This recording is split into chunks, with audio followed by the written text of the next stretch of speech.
3 years ago, archaeologists digging in Israel revealed they had excavated a Philistine cemetery for the first time ever. Now, a report on the bones they uncovered has confirmed the origins of the Philistines, one of the key enemies of the biblical Israelites.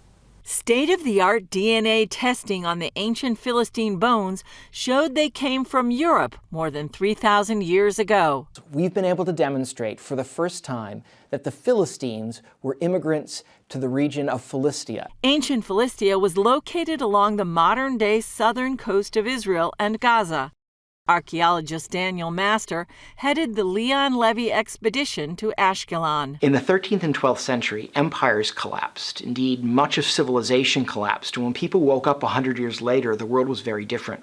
One of the groups that people noticed were the Philistines. Master said the DNA confirmed what they already believed. From the early 20th century, people noticed that the styles of pottery that they were finding in the area called Philistia by the writers of the Hebrew Bible were similar to pottery that was found in Greece just 100 years earlier. And people started to draw the connection that perhaps this pottery indicated some connection between these two groups of people. Ashkelon was one of 5 big Philistine cities.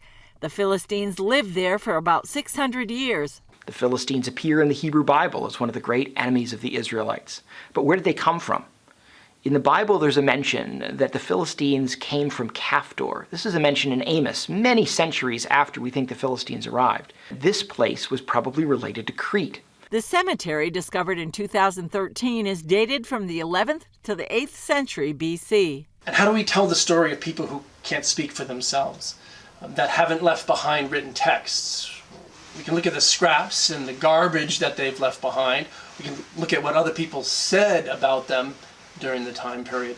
But the DNA actually gave us an opportunity to let these people speak for themselves.